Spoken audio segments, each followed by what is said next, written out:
धर्मांतरण के मामले में पीड़ित महिलाओं ने राज खोले हैं छांगुर बाबा के खिलाफ। गलत तरीके से छांगुर बाबा ने हमें फंसाया है। जो महिलाएं हैं पीड़िता, उन्होंने अब छांगुर बाबा के खिलाफ बताना भी शुरू कर दिया है। जो जानकारियां मिल रही हैं उसके मुताबिक महिलाओं ने कहा है कि गलत तरीके से छांगुर बाबा ने उन्हें अपनी जाल में फंसाया, ब्लैकमेल किया, धर्म परिवर्तन कराया।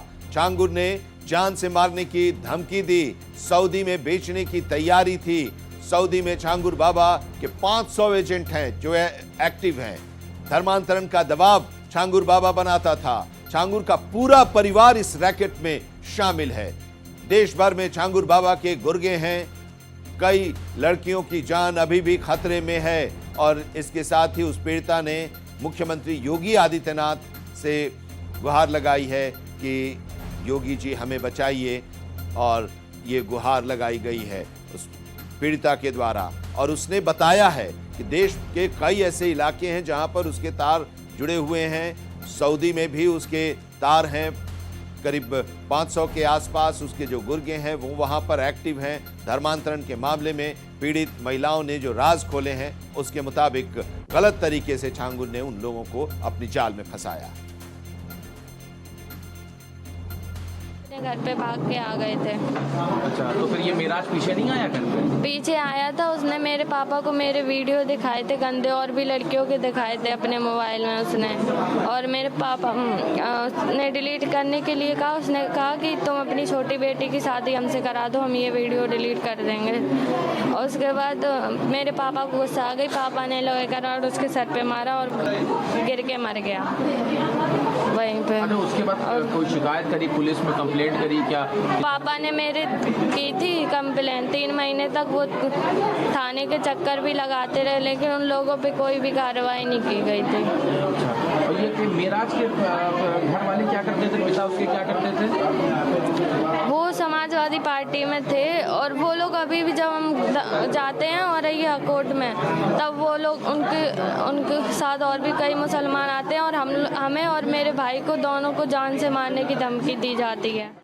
तो छांगुर बाबा को लेकर जांच चल रही है और जांच में उसके काले कारनामे सामने आ रहे हैं। हर रोज उसके जो नेटवर्क से जुड़े जानकारियां हैं वो सामने आ रही हैं। उसके आधार पर अब आगे की जांच भी चल रही है। और इसी बीच पीड़िता भी अब सामने आ रही हैं और वो बता रही हैं किस तरह से गलत बातों के साथ साथ उसे वो झांसा देता था और फिर वो अपने जाल में फंसाता था। वो सारी कहानियां अब सामने आ रही हैं। रजनीश पांडे हमारे संवाददाता इस वक्त हमारे साथ जुड़े हुए हैं। रजनीश, पूछताछ चल रही है छांगुर बाबा से और उसका नेटवर्क कितना बड़ा है ये अब सामने आ रहा है। देश के 579 जिले जहां पर उसके गुर्गे एक्टिव हैं, और पीड़िता तो बता रही है कि सऊदी में भी 500 से ज्यादा उसके गुर्गे हैं वो एक्टिव है। मतलब इतना बड़ा नेटवर्क उसका। देखिए, ये बात पता करने में लगभग 15 साल लग गया। ये यहाँ के स्थानीय प्रशासन पर भी अनंत सवाल खड़ा हो रहा है, और उसने खुद दावा कर रहा था कि 40 देशों में हमारा नेटवर्क है, 20,000 से अधिक हमारे फॉलोअर है, मुरीद है, यानी हमारे एक इशारे पर कुछ भी कर सकते हैं। देखिए, अभी जांच तो शुरू हुआ है, अभी पर्दा उठेगा, ढेर सारे भेद निकल के आएंगे कि आखिर छांगुर बाबा जो इतना बड़ा नेटवर्क नेक्सस खड़ा किया उसके बलबूते पर नहीं हो सकता। पीछे कौन लोग थे जो इसकी मदद कर रहे थे, कौन स्थानीय अधिकारी थे या स्थानीय जनप्रतिनिधि थे या बाहर के वो लोग थे। बिना किसी के मदद के इतना बड़ा नेटवर्क खड़ा नहीं हो सकता। और ये तभी बात शुरू हुई है। आनंद, अभी 7 दिन का रिमांड मिला हुआ है। अगर एटीएस को लगता है कि अगर सारी बातें अभी निकल नहीं पा रही है, ये मामला घुमा रहा है, तो अभी हो सकता है कि अगले डेट पर फिर 7 दिन का इनका रिमांड लिया जा सकते हैं। लेकिन भारत एक्सप्रेस के पास एक पुख्ता खबर है कि इसमें जल्दी ही एनआईए की एंट्री हो सकती है, क्योंकि इसके साथ जो महिला है वो तमिलनाडु का कनेक्शन है, केरल का कनेक्शन है, और जिस तरीके से एक कंपनी द्वारा उसके अकाउंट में पैसा आ रहा था, तो कहीं ना कहीं चूंकि एटीएस का जांच तो करता है, लेकिन एटीएस की एक अपनी सीमा बंधी हुई है। उत्तर प्रदेश सरकार की एंटी टेररिस्ट स्क्वाड है, वो उत्तर प्रदेश में आतंकी गतिविधियों में शामिल लोगों के लिए धरपकड़ के लिए, जांच के लिए बनी थी। लेकिन एनआईए के आने से ये होगा कि जो अपने जिस 500 से अधिक जनपदों में होने का दावा कर रहे हैं, ये तभी संभव होगा जब केंद्रीय एजेंसियां बच्चियां इसकी टैकल करेगी। हालांकि जो आईबी की इनपुट पे ही कुछ दिन पहले श्रावस्ती, बलरामपुर, बहराइच में बुलडोजर चला था उन अवैध मदरसों पर, जिन मदरसों के खिलाफ शिकायत थी कि यहाँ देश विरोधी गतिविधियां संचालित की जाती है। लेकिन आनंद थोड़ा सा इंतजार कर लेते हैं, क्योंकि इंतजार करने के बाद बहुत ढेर सारे ऐसे राज खुल के आएंगे जिसका इंतजार यहाँ के लोगों को है कि जो 15 साल में नेटवर्क खड़ा किया, अचानक नहीं हुआ, रातों रात नहीं हुआ। जो खेल हुआ उस खेल का अकेले खिलाड़ी नहीं है, कम से कम दर्जनों ऐसे मास्टर खिलाड़ी है जो पर्दे के पीछे इस खेल में शामिल थे, लेकिन अब तक उनके चेहरे से नकाब नहीं उतरा है। तो वो भी होना जरूरी है। तो थोड़ा सा आनंद, ठीक है, इंतजार कर लेते हैं। आप हमारे साथ बने रहिए। रजनीश, छांगुर बाबा से जुड़े जो कारनामे हैं हर रोज सामने आ रहे हैं, जिसकी चर्चा अभी रजनीश भी कर रहे हैं। छांगुर बाबा से जुड़े कारनामे रोज सामने आ रहे हैं। बाबा पर पुलिस और जांच एजेंसियां कार्रवाई कर रही हैं। वहीं अब धर्मांतरण मामले में पीड़ित महिलाओं ने छांगुर बाबा के काले कारनामों का पर्दाफाश भी किया है। पीड़ित महिलाओं ने कैमरे पर क्या कुछ कहा है, आइए आपको सुनाते हैं। जो छांगुर के गुर्गे हैं और जिन लोगों ने एजेंट है, जिन लोगों ने हिंदू बनकर बातचीत की, उनके घर में छोड़ रखा पुलिस वालों ने एक 10 रुपए के स्टाम्प के ऊपर। और आप पहले खबरों में सुन ही चुके हैं इनकी वारदात। मैं वही पीड़िता हूँ जिसका बलात्कार गांव घानाखंडी के अंदर फरमान जो है उसने किया, जो इनका चाचा है, और अपने दोस्तों के साथ मिलकर सिगरेटों से मुझे जलाया गया। मैं वही पीड़िता हूँ जो सऊदी तक, जहाँ सऊदी से लेके इनकी सहारनपुर तक इनकी हवानियत सऊदी से लेके सहारनपुर घानाखंडी तक खत्म नहीं हुई। ये मैं वही पीड़िता हूँ। और आज मैं ये बताना चाहती हूँ, न्यू अपडेट दे रही हूँ कि 3 जुलाई को जो यहाँ पे आयोजन हुआ था, जो घर वापसी हुई थी 15 लोगों की, उसके जरिए सऊदी से पाकिस्तान के आदमी से धमकी दिलाई जा रही है, जान से मारने की धमकी दी जा रही है। और मैं उनका मेन टारगेट हूँ, मैं उनका भेद खोल रही हूँ। छांगुर का मुद्दा नहीं है सिर्फ छांगुर एक गैंग का सरगना है।